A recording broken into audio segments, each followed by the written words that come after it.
If you know a lot about movies, you may have heard of this indie director, Stanley Kubrick. Not a lot of people know him, but those that do will tell you he's one of the best directors to ever live. It's not an exaggeration to say my first watch of 2001: A Space Odyssey when I was in late middle school, early high school, was kind of life-changing. His films in general are pretty formative to me, shaping how I watched and thought about film at an early age. This is all a bunch of lead-up to say that I recently watched Kubrick's 1956 film, The Killing, and you know what? It's not bad. Randy, you'll have to get me an A1 street map of the whole district. George, Mike, I want you to go over this thing with me, inch by inch. Bring it completely up to date. Add or subtract the slightest change, even if it's something as small as the placing of a hot dog stand. Now, give or take a few thousand, I figure the loot on this deal at $2 million. The Killing is the story of a meticulously coordinated heist at a horse racing track that clearly is part of the DNA of every single heist film to follow. Watching it felt like I was seeing the birth of the works of Michael Mann. It's filled with men who are extremely professional and good at their jobs, executing a plan and sticking to their own codes. And it also features some pretty odd relationships with women. No. Everything is going to be all right. I promise you. Make sure you're right about it, Johnny. I'm no good for anybody else. I'm not pretty and I'm not very smart, so please don't leave me alone anymore. The plan at the center of The Killing is shown with such precision. Every step is coordinated and laid bare, and the film often doubles back to show us the moves of one of the plotters we haven't seen yet. It goes as far as to tell us the exact time the move we're seeing is being made. He had timed the trip to the track on half a dozen different occasions, and he knew at just what point he should be at precisely what time. At 2:15 that afternoon, Johnny Clay was still in the city. He knew exactly how long it would take him to drive to the track, park his car, and walk to the grandstand. Earlier that afternoon at 2:30, Maurice was at the chess club. He was to be at the track in position at 4 o'clock, just before the start of the 7th race.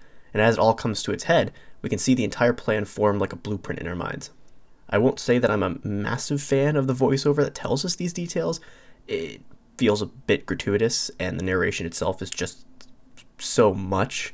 But the detail the voiceover provides is definitely a high point. Now, I'm going to open this door. I want you to go through it and go into the locker room and close the door after you. I'm going to start firing through that door 15 seconds after you close the door.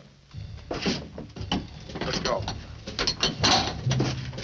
Sterling Hayden as Johnny Clay, the plot's leader, is mean-mugging the entire time. Isn't there a big if in there somewhere? Yeah, there's a couple of them. If you're smart, if you keep your trap shut and don't nose around anymore, you'll have money. You'll be loaded with a capital L, but if you don't, there'll be nothing. We'll forget the whole thing. Nothing will happen, and you won't have a penny. His voice dominates and commands each moment he's on screen, and he seems to glide above the entire heist, never worried about it falling apart. He's definitely the best in a movie that has some inconsistent performances, particularly from Elijah Cook Jr. as George, the heist weak link. It's a chorus from Pagliacci. You better talk, George. Come clean. Either you talk or we'll get it out of her. Please, you wouldn't do anything to her, Johnny, please. But if you won't talk, if you won't tell us what you told her... I didn't tell her nothing. Honest, I didn't. What? Why would I do a thing like that, Johnny?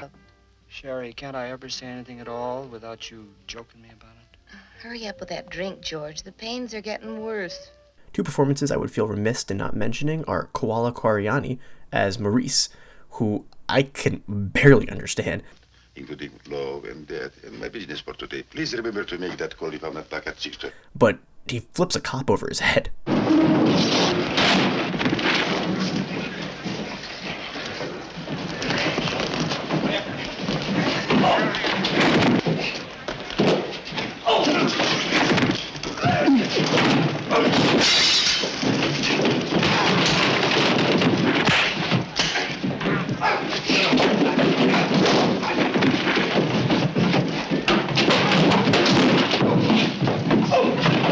Also, Timothy Carey as Nicky, who has an important role in Kubrick's Path of Glory, and who is just an absurdly weird actor. Seriously, read up on him. The dude's IMDb bio is a ride. His performance here is so bizarre, but frankly, I can't look away. Just fine. Well, thanks anyway. Well, who you betting on, mister? Anything look good to you? Red Lightning. Huh? Red Lightning in the 7th. You say you're betting on him, huh? Yeah. I got a little bet down on it. Bringing it back to Michael Mann once again, sorry. This film is the embodiment of his favorite line, time is luck. Time is luck. No matter the codes these men have, the beauty of the heist, their utter fucking professionalism, in the end, time gets them. Luck, or fate if you want to call it that, is a massive part of the film. We can see this early on as the heist is planned around a racetrack, betting and luck hand in hand. And it's luck that brings it all crashing down at the end. The first wrench in the plan is caused by an icon of good luck. I brought you some luck, mister. You bet in this race, I figure you might need it.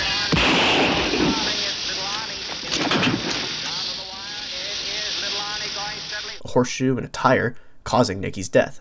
And in its unforgettably tense finale, it's simple chance and bad luck that the entire heist is for nothing. An annoying dog, a poorly locked suitcase that is just too big for carry-on, and it's over in a tornado of bills on the tarmac.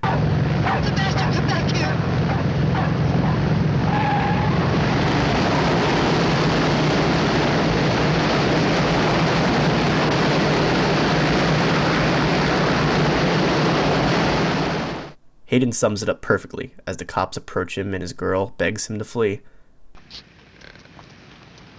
What's the difference? What's the point? He did it all right, but in the end, it fell apart. Luck was not on his side forever.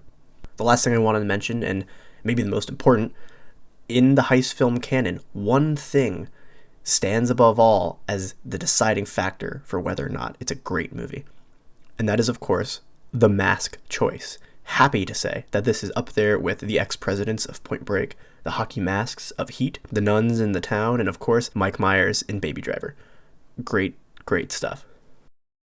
The Killing is a tight movie that remains extremely watchable and entertaining despite its age. I'd recommend it if you're interested in heist, crime movies, or in Kubrick in general. It's a testament to his filmography, I think, that a movie this good ranks relatively low, for me at least. If you want to see what I'm watching and keep up with my various lists, there's a lot of them. You can follow me on Letterboxd. It's not embarrassing at all, I swear. In the meantime, thanks for watching. This film is excellent, and this review, it's pretty good.